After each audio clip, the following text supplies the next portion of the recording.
Assalamualaikum warahmatullahi wabarakatuh. Apa kabar Bapak Ibu GTK Madrasah?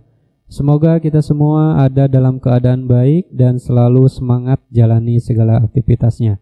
Salam satu profesi, guru itu mulia. Baik, pada video kali ini saya akan membahas prediksi soal penerimaan seleksi P3K Kemenag kompetensi teknis guru madrasah tahun 2023 bagian keempat ya.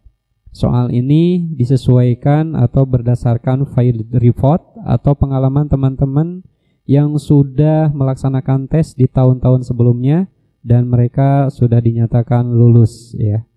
Nah, untuk bagian satunya, bagian 2 dan bagian 3 itu silakan Bapak Ibu cek di deskripsi ya, linknya ada di situ. Langsung saja sekarang kita bahas prediksi soal penerimaan seleksi P3K Kemenag bagian 4 ya. Nomor 1. Kurikulum sebagai satu kesatuan dari beberapa komponen pastilah memiliki peran dan fungsi. Peran kurikulum adalah sebagai berikut, kecuali A. Peran konservatif, B. Peran kreatif, C. Peran inovatif, D. Peran kritis, E. Peran evaluatif.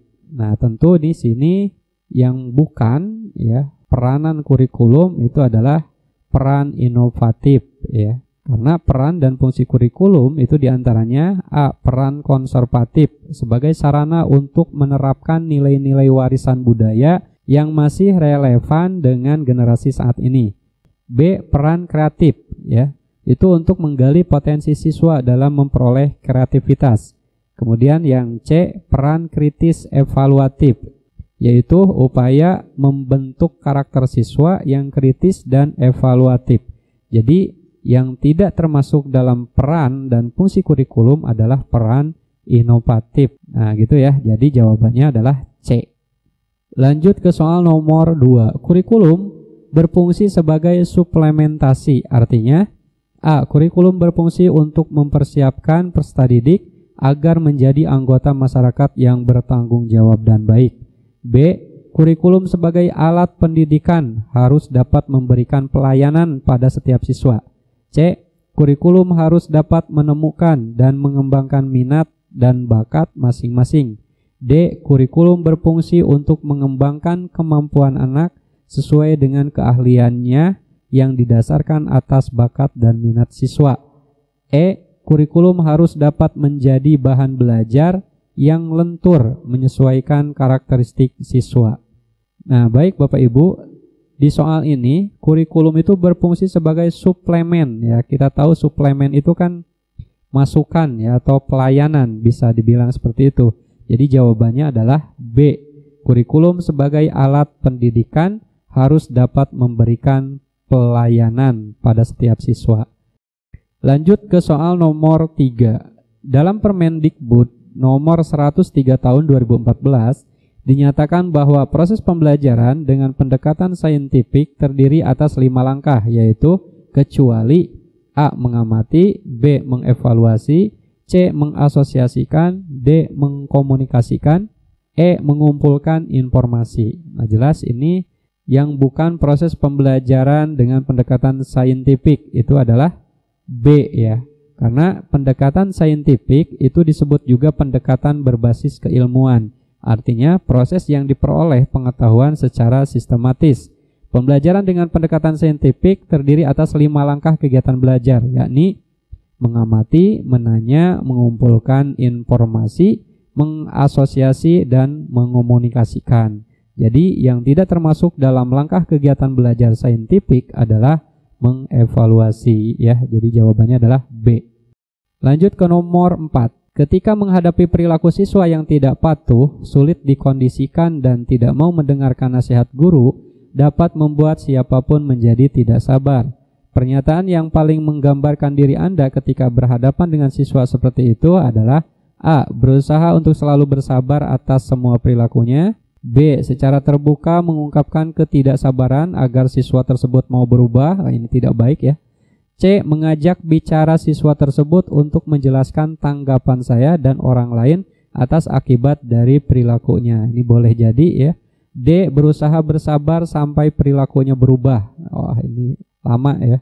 E. Menghindari untuk bertemu dengan siswa tersebut. Nah, ini udah jelas ya Bapak Ibu. Jawaban untuk soal nomor 4 adalah C ya.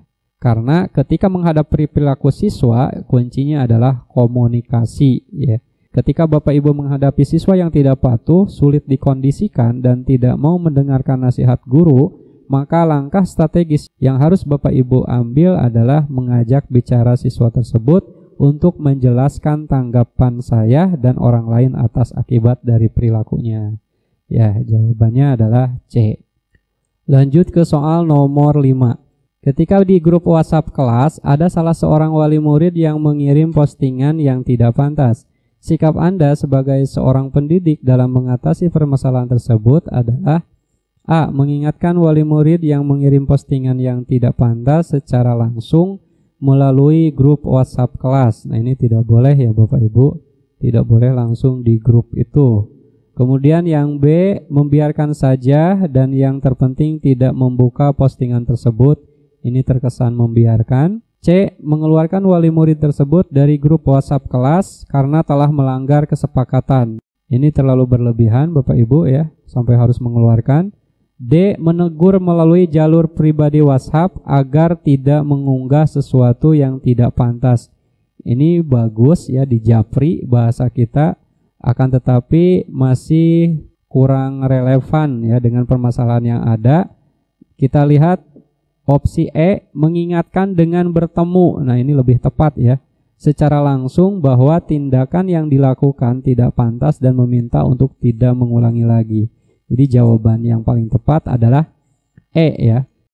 Ketika di grup WhatsApp kelas ada salah seorang wali murid yang mengirim postingan yang tidak pantas, maka sikap Bapak Ibu sebagai seorang pendidik itu harus mengingatkan dengan cara bertemu langsung agar tidak terjadi kesalahpahaman ya.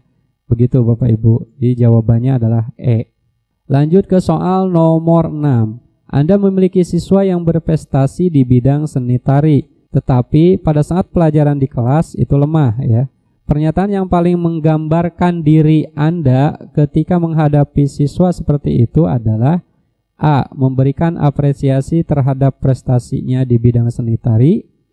B. Memberikan tambahan jam bimbingan belajar terhadap siswa tersebut.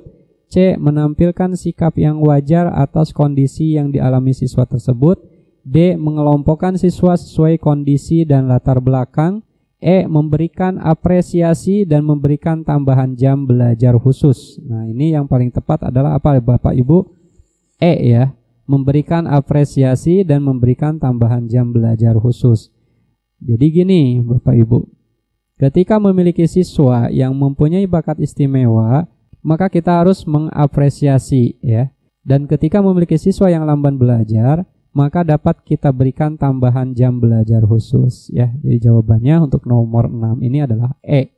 Lanjut ke soal nomor 7. Peneliti menjelaskan tentang apa, mengapa, di mana, kapan, dan bagaimana penelitian dilakukan. Kegiatan tersebut dilakukan pada tahap A. Perencanaan, B. Pelaksanaan, C. Refleksi, D. Analisis, E. Evaluasi. Ya, tentu ini jawabannya adalah A ya Bapak Ibu, perencanaan. Berikut saya informasikan ada beberapa alur model penelitian tindakan kelas ya, dapat disederhanakan menjadi 1. Tahap perencanaan, 2. Pelaksanaan, ketiga pengamatan, dan yang keempat adalah refleksi. Nah, kegiatan penelitian yang menjelaskan tentang apa, mengapa, di mana, kapan, dan bagaimana penelitian dilakukan itu ada pada tahap perencanaan ya. Jawabannya adalah A.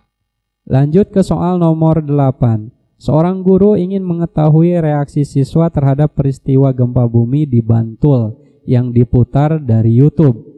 Cara penilaian yang paling tepat untuk mengukur reaksi siswa tersebut adalah A. Angket, B. Kuesioner, C. Portofolio, D. Wawancara, atau E. Pengamatan langsung.